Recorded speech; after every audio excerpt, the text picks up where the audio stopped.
O japonês anunciou que deve adotar medidas para deixar de exigir o visto brasileiro. Sobre isso, a gente conversa agora com o Misael Mainetti, que tem mais detalhes para a gente. Misael, boa noite para você. Explica para nós como vai funcionar essa isenção. Oi, muito boa noite para você, Liv, e para todo mundo que acompanha o jornal Jovem Pan. Essa isenção deve valer para viagens curtas e o governo japonês já sinalizou que isso pode acontecer depois desse encontro entre o presidente Luiz Inácio da Silva e o primeiro-ministro japonês. Lula, está no Japão nesse encontro no G7 e depois dessa conversa houve essa sinalização de isenção do visto para os brasileiros passarem para a China. Agora, algo curioso ou irônico é que essa isenção aqui no Brasil, ela foi recentemente anunciada, recentemente o Brasil ele anunciou que não vai aceitar japoneses sem o visto.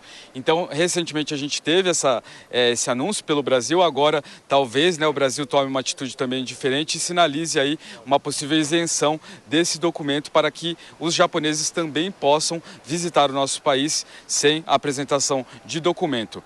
O governo Jair Bolsonaro, que havia retirado a exigência dessa isenção de documento, mas o Brasil colocou novamente de volta, alegando aí o princípio da reciprocidade. Ou seja, se o Japão exige documento, a gente vai exigir também. Mas a partir de agora, isso pode mudar. Vale lembrar que o Japão é o 10º maior parceiro do Brasil, tanto em importação como importação. Se a gente fizer uma comparação geral, o Japão ele é um grande parceiro econômico do Brasil, e isso pode mudar agora com essa relação mais aproximada entre o presidente e o primeiro-ministro. Lívia?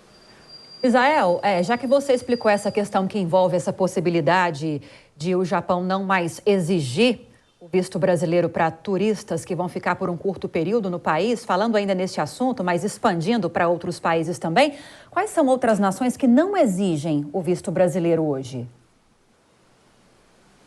Lívia, bora passear pelos continentes. A gente preparou uma arte aí para a gente falar sobre essa documentação. Vamos começar pela América do Sul. A maioria dos países na América do Sul permite aí que a pessoa, o turista, fique 90 dias sem exigir nenhum documento. Tem umas exceções aí. A Colômbia permite 180 dias e a Venezuela 60. A Bolívia permite apenas 30 dias. Na América Central e na América do Norte, todos os países permitem aí 90 dias sem precisar de nenhuma documentação.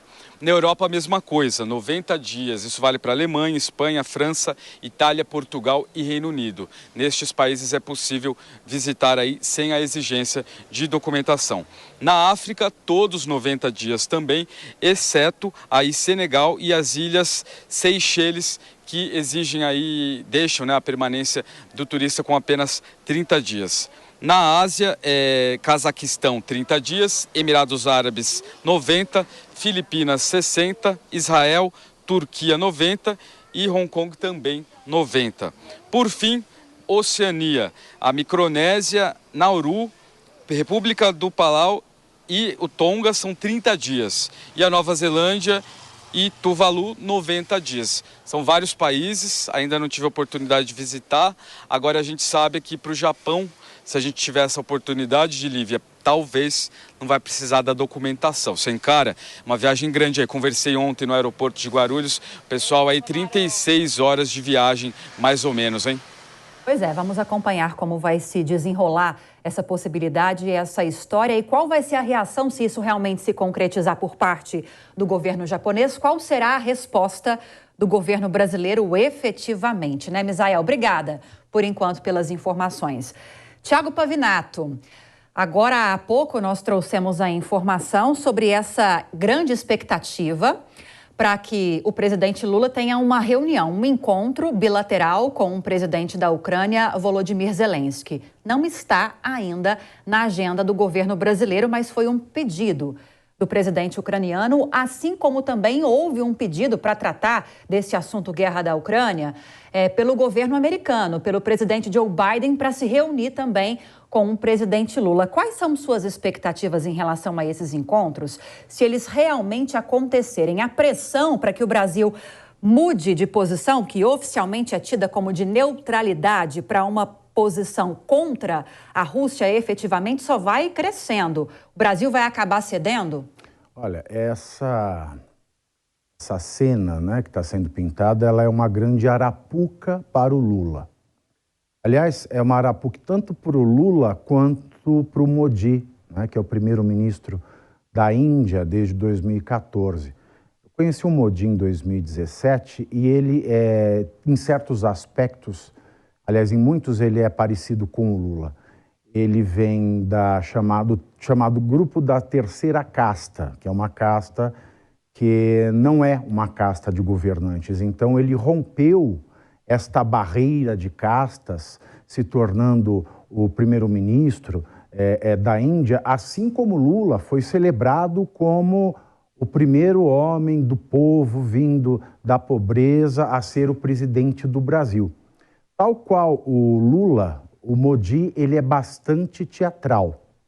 E a Índia faz parte do BRICS, que é aquele grupo, né? Brasil, Rússia, Índia, China e África do Sul.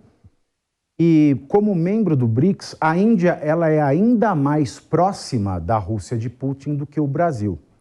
Muito embora o Brasil tenha estreitado muitos laços com a sua visita, com a visita que recebeu especialmente do Lavrov, né, do embaixador russo aqui no Brasil, que fez uma visita depois à Venezuela, elogiou Cuba, elogiou até a Nicarágua e disse que Brasil e Rússia pensam de maneira semelhante.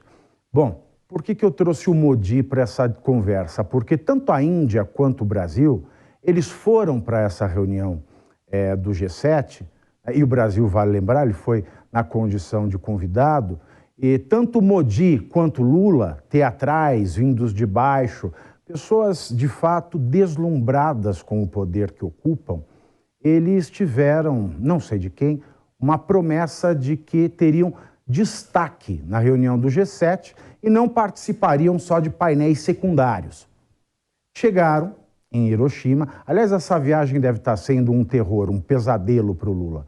Porque eu fui checar o hotel que ele está ficando em Hiroshima e devia estar tudo lotado já. Ele ficou num hotel 4 estrelas. Tem alguns hotéis 5 estrelas lá em Hiroshima, mas ele está no Anna Crown Plaza, que é 4 estrelas. Deve estar sendo já um terror a partir daí. Chegou no G7, né, depois da extensa agenda de visitas, ele viu que o Brasil não teria esse papel de destaque. E, para surpresa de Lula, ele se encontra nesta sinuca de bico, porque Zelensky foi convidado para participar, como tal qual o Brasil, tal qual a Índia, sem que Lula soubesse, sem que o Narendra Modi soubesse. Então eles estão numa saia justa danada. E tanto que toda vez que Lula é perguntado se ele vai se encontrar ou não, ele desconversa, porque ele não tem uma resposta. Se ele se encontra com Zelensky, Putin vai torcer o nariz e alguma coisa pode desandar. E vale lembrar que o Brasil, ao que me parece, ele tem uma dívida com a Rússia e com a China. Porque a Rússia e a China são as duas maiores fortunas que movimentam o Banco de Desenvolvimento dos BRICS. E nem Rússia, nem China são estúpidos o suficiente para aceitarem a presidência de Dilma Rousseff. Algo em troca, na minha imaginação, que não está muito longe da realidade, foi pedido. Mas vamos ver que Lula talvez se encontre com Zelensky. O que pode acontecer? Bom, ele pode primeiro, literalmente, combinar com os russos. E como a gente bem sabe, o Lula é uma pessoa que tudo aquilo que ele fala não se escreve. Então ele pode se encontrar protocolarmente, falar mentiras, tudo combinado ali com Vladimir Putin, fazer ali uma cena e enganar, não é, o Ocidente, os países do G7 que armaram essa arapuca para o Lula. E o Lula, ele vai dormir, ele vai encostar a cabeça no travesseiro e dormir como ele faz todas as noites. Afinal de contas, palavra não vale nada para ele.